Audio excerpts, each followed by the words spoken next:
అధికారంలో ఉన్నప్పుడు కాదు, అధికారం లేనప్పుడు ఇది బీసీల పార్టీ, బీసీల కోసం ఎన్ని అవమానాలు పడినా, ఎన్ని కేసులు పెట్టినా, ఎన్ని బెదిరించినా మనది తెలుగుదేశం, మన ముఖ్యమంత్రి చంద్రబాబు నాయుడు గారిని మన ముఖ్యమంత్రి చేసుకుంటానే మన బీసీ బడుగు బడిగిన వర్గాలు బాగుపడతాయి అని అధికారం లేనప్పుడు బీసీలకు పెద్ద అండగా బీసీలను ముందుండి నడిపిన ఎప్పటికీ మాకందరికీ ధైర్యం. ఒక్క చిన్న విషయం నేను షేర్ చేసుకోవాలి.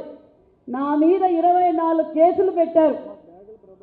ఒక్క ఫోన్ వచ్చింది, సవిత భయపడద్దు, రాబోయేది మన ప్రభుత్వం, మన ముఖ్యమంత్రి చంద్రబాబు నాయుడు గారిని మన ముఖ్యమంత్రి చేసుకుంటున్నాం, మన బీసీల ప్రభుత్వం, మన బీసీల పార్టీ తెలుగుదేశం పార్టీ, నీ వెంట నేనుంటా, ఆడబిడ్డైనా నువ్వు ధైర్యంగా పోరాటం చేయని కష్టకాలాల్లో ఉండి నాకు ఫోన్ చేసి నాకు ధైర్యం చెప్పి నాలాంటి బీసీ సోదరులందరికీ నేనున్నానని ధైర్యం పోసిన మన పెద్దలు మంత్రివర్యులు మన అచ్చెం నాయుడు గారికి, ఇక్కడ వేదిక పైన పెద్దలకు, మరి నా బీసీ కుటుంబ సభ్యులందరికీ పేరు పేరున నమస్కారాలు తెలియజేసుకుంటున్నా.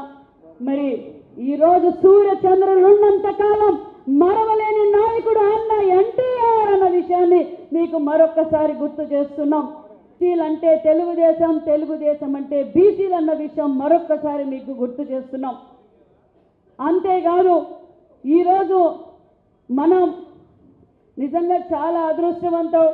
ఒక పక్క నారా లోకేష్ గారు ఏదైతే ఎన్నికల సమయంలో మాట చెప్పారో ఆ మాట నిలబెట్టుకుంటున్నారు. దేశాలు తిరిగి 20 లక్షల ఉద్యోగాలు అన్నాం, 20 లక్షల ఉద్యోగాలు మనం ఖచ్చితంగా ఇవ్వబోతున్నాం అనే విషయాన్ని కూడా తెలియజేస్తూ, మరి అచ్చెం నాయుడు సార్ గారు బీసీ వెల్ఫేర్ మినిస్టర్గా ఉన్నప్పుడు బీసీ బిడ్డలు కార్పొరేట్ స్కూల్కు ధీటుగా మన స్కూల్స్, మన రెసిడెన్షియల్ స్కూల్స్ కూడా ఉండాలని ముఖ్యమంత్రి గారితో మాట్లాడి ఎన్నో బీసీ రెసిడెన్షియల్ స్కూల్స్ శాంక్షన్ చేశారు.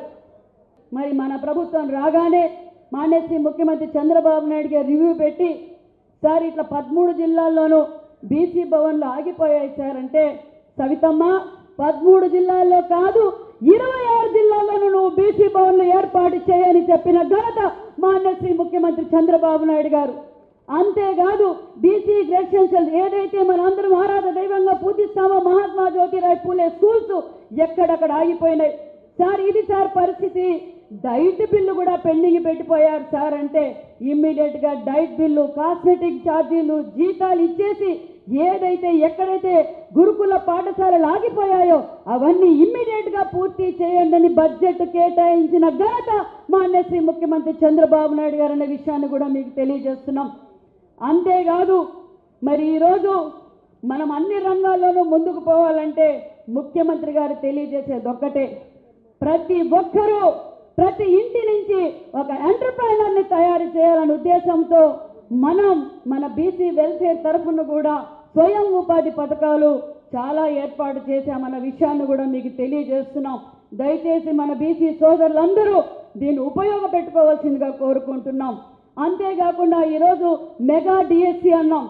ఏదైతే తొలి సంతకం మాట చెప్పామో ఆ మాట నిలబెట్టుకున్న ముఖ్యమంత్రి మాన్యశ్రీ ముఖ్యమంత్రి చంద్రబాబు నాయుడు గారు మెగా డిఎస్సి తొలి సంతకం చేశాం. మన బీసీ వెల్ఫేర్ తరఫున కూడా మనం మెగా డిఎస్సి కోచింగ్ సెంటర్లు పెట్టాం. 13 జిల్లాల్లోనే పెడతానంటే నారా లోకేష్ గారు 13 జిల్లాల్లో కాదు 26 జిల్లాలో బీఎస్సీ కోచింగ్ సెంటర్లు పెట్టాలన్నాం. డిఎస్సి కోచింగ్ సెంటర్లు పెట్టాం. అదేవిధంగా ఆన్లైన్ డిఎస్సి కోచింగ్ సెంటర్ కూడా దగ్గరలో ఓపెన్ చేయబోతున్నాం. మరి ఏదైతే BC hostels, BC residential schools అన్ని కార్పొరేట్ స్కూల్కి ధీటుగా మనం చేయబోతున్నామన్న విషయాన్ని కూడా మీకు అందరికీ తెలియజేస్తున్నాం. మరి ఇంకా ఈరోజు మన మంచి ప్రభుత్వం అని చెప్పడానికి ఇది ఒక నిదర్శనం. ఇది ఒక బీసీల ప్రభుత్వం అని చెప్పడానికి నిదర్శనం.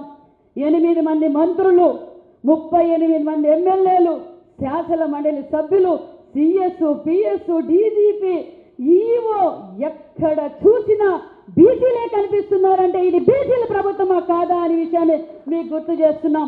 నేను చంద్రబాబు నాయుడు గారు అనే ప్రమాణ స్వీకారం చేసిన రోజు నుంచి ఒక పక్క పోలవరం పనులు మొదలైనాయి, ఒక పక్క అమరావతి పనులు మొదలైనాయి, పల్లె బాట మొదలైంది, పొలం పిలిచింది. ఈ విధంగా అనేక సంక్షేమ పథకాలతో ఈరోజు మన రాష్ట్రం ముందుకు పోతుంది.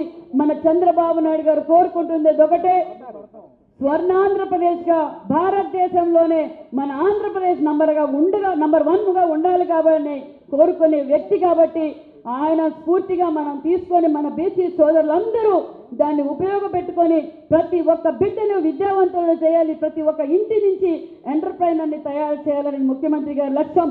మరి ఇక్కడున్న వేదిక పైన ఉన్న వాళ్ళందరం ఎల్లవేళలా మేమంతా మీతోనే ఉంటాం, ఏ సమయమైనా ఏ కష్టం వచ్చినా మేము మీతోనే ఉంటామని కూడా ఈ సభాముఖంగా మీకు అందరికీ తెలియజేస్తూ, ఈ వీడియో నచ్చితే లైక్ చేయండి. అలాగే మా ఛానల్ ని ఫస్ట్ టైం కనుక చూస్తున్నట్టయితే ఇప్పుడే సబ్స్క్రైబ్ చేసుకుని పక్కనే ఉన్న గంట సింబల్ ని యాక్టివేట్ చేసుకోండి. అప్పుడే మేము పెట్టే ప్రతి వీడియో మీకు నోటిఫికేషన్ గా వస్తుంది. అలాగే ఈ వీడియో పూర్తిగా చూసినందుకు ధన్యవాదాలు.